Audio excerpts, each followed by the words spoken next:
Hi! It's that time of the week again when we're going to do our 10-minute tea break, and what we're going to do, take you around the workshop, show you what's going on this week, and also we've got a few things going on outside as well. So not only do you need to grab your tea this week, but you need to grab a coat. So let's go.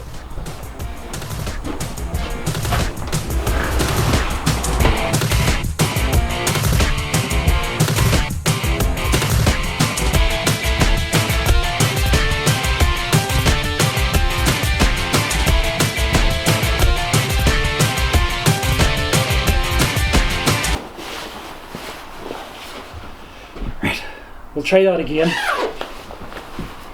It's very cold. Let's go.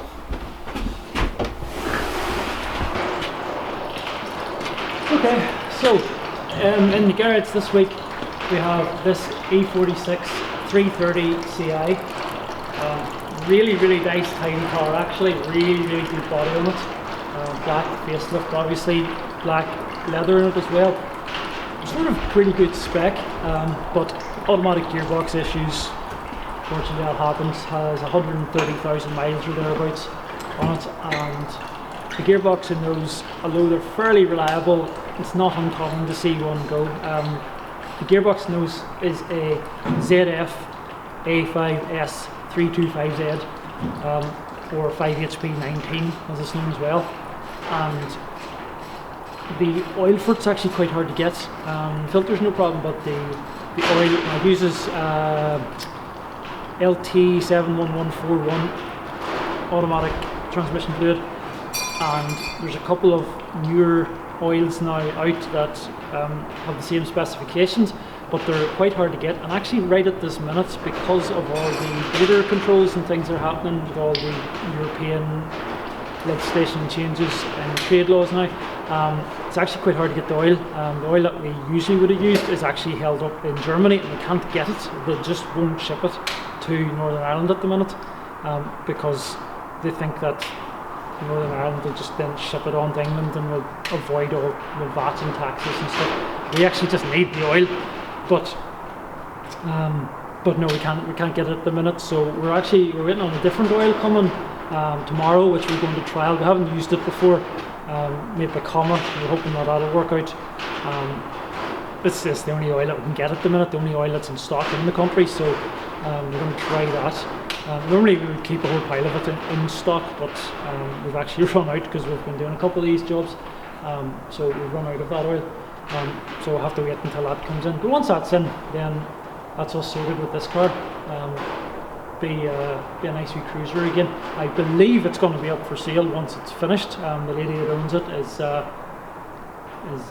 selling it, as far as I know. So yeah, get in touch if you're actually looking at the car, because it will be coming up for sale. What's the gear oil look like at the minute? Black. Never replaced in its life. Never been replaced. Either. Yep. Like I said, it's really cold. I'm actually going back in to top up my tea before I show you the next car.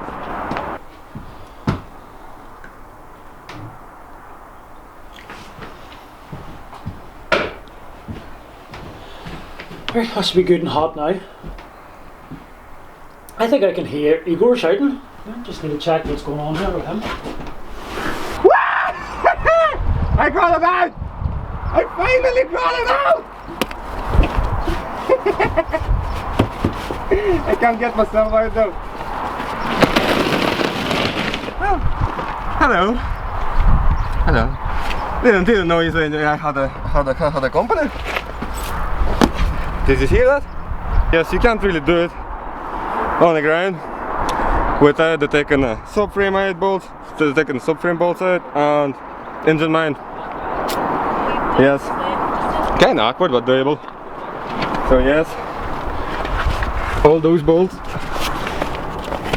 engine mount, a good pull down with the bar, and sort of move the engine across a little bit too, and yeah, all that there from 10 o'clock today till what time? It's after 3 o'clock now from this morning. Would you believe that?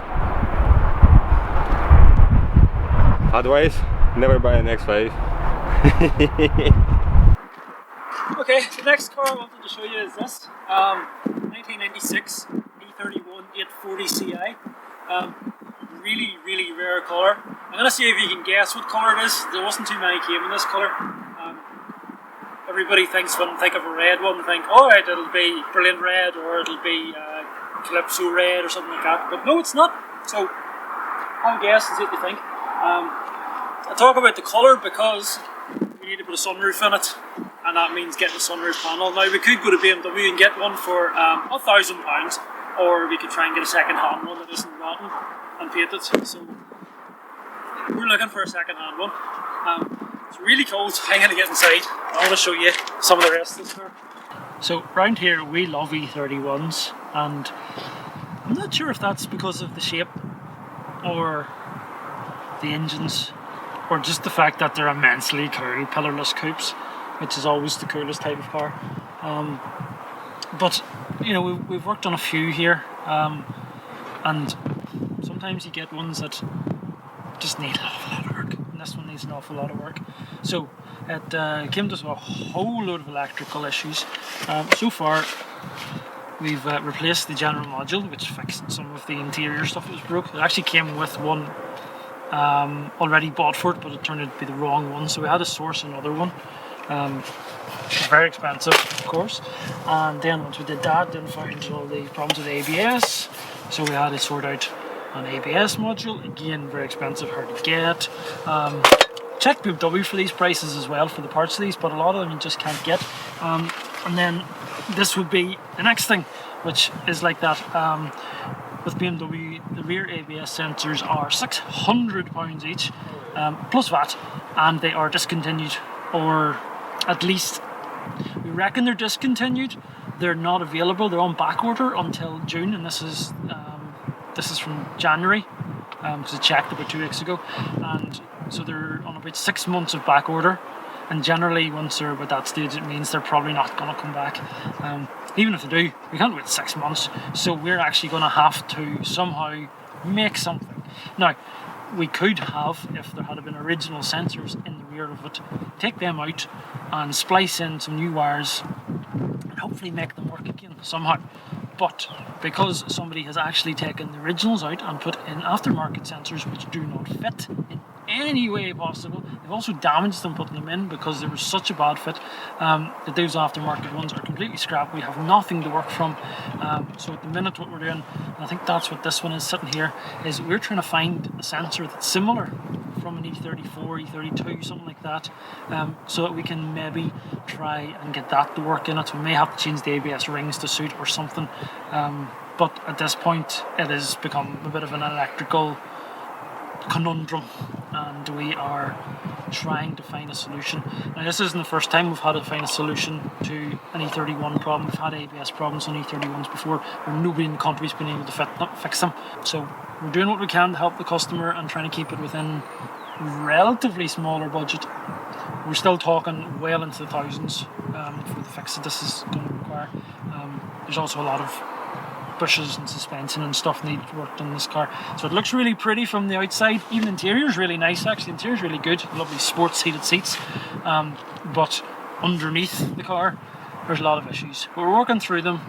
We will get it all done. We've got half of it done so far. It's been here for a while already, so this will feature in more episodes, as you see, and once we have it up in the lift again, then we can show you all underneath. Other than that, starts and runs really nicely. Being a 96, it's one of the early M62 cars, and there's a pretty reliable engine, reliable gearbox and stuff. So actually, as far as E31s go, mechanically it should be one of the more reliable ones, but unfortunately, as with any E31, electricals are proving the issue. So that's the story in this car, and hopefully in the next episode or the one after that, you'll be seeing this car maybe up in the lift and maybe even running, and we'll show you what it sounds like, because it sounds pretty cool.